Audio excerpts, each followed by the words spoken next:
കൊല്ലം എഴുകോൺ കൈതക്കോട് പൊട്ടക്കിണറ്റിൽ കണ്ടെത്തിയ മൃതദേഹം തിരിച്ചറിഞ്ഞു. കൈതക്കോട് സ്വദേശി മണിയുടെ മൃതദേഹമാണ് കണ്ടെത്തിയത്.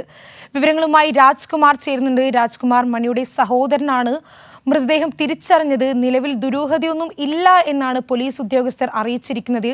എന്തൊക്കെയാണ് മറ്റു വിവരങ്ങൾ? കഴിഞ്ഞ മാസം 24-ാം തീയതി മുതലാണ് മണിയെ കാണാതായത്. ഇദ്ദേഹം കുറെ കാലം വിദേശത്തായിരുന്നു. പിന്നീട് ഇവിടെ പൊതുപ്രവർത്തനമായിട്ട് CPIM-ന്റെ പാർട്ടി അംഗമായൊക്കെ പ്രവർത്തിച്ചു വരികയായിരുന്നു.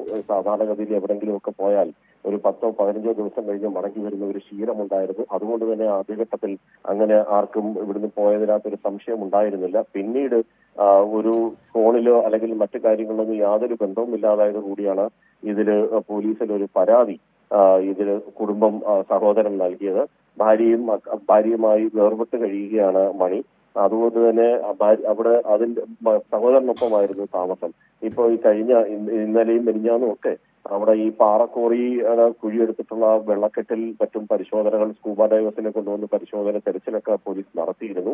അതിലൊന്നും കണ്ടെത്താനായില്ല. ഇന്ന് വൈകിട്ടോടുകൂടി ഇവരുടെ വീടിനോട് ചേർന്ന് തൊട്ട് മുകളിലത്തെ പറമ്പിൽ ആളൊഴിഞ്ഞ ഒരു കാട് പിടിച്ച് കിടക്കുന്ന പ്രദേശമാണ്. അവിടെ ഒരു പൊട്ടക്കിണറുണ്ട്. പൊട്ടക്കിണർ വല കൊണ്ട് മൂടിയ നിലയിലായിരുന്നു.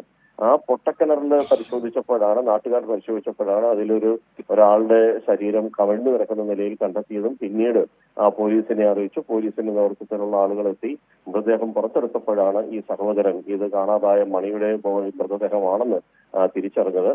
നിലവിൽ ഇത് ദുരൂഹത ഇത്രയും നാളായതുകൊണ്ട് തന്നെ ഇത് എങ്ങനെയാണ് ഈ പൊട്ടക്കിണറിൽ ഇദ്ദേഹം കാല് തെറ്റി വീണത്? സാധാരണഗതിയിൽ ആ കാട് പിടിച്ച പ്രദേശത്തൊക്കെ അങ്ങനെ ആരും പോവാറില്ല.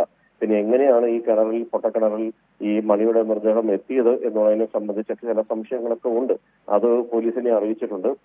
പ്രാഥമിക പരിശോധനയിൽ മറ്റു കാര്യങ്ങളൊന്നും കണ്ടെത്താനായിട്ടില്ല. ഈ മൃതദേഹം നല്ല ജീർണിച്ച നിലയിലായിരുന്നു. അതുകൊണ്ട് ഇനി ഫോറൻസിക് മറ്റു പരിശോധനകൾ കഴിഞ്ഞാൽ മാത്രമേ ഇതിന്റെ മരണകാരണം കൂടുതൽ വ്യക്തമാവുകയുള്ളൂ.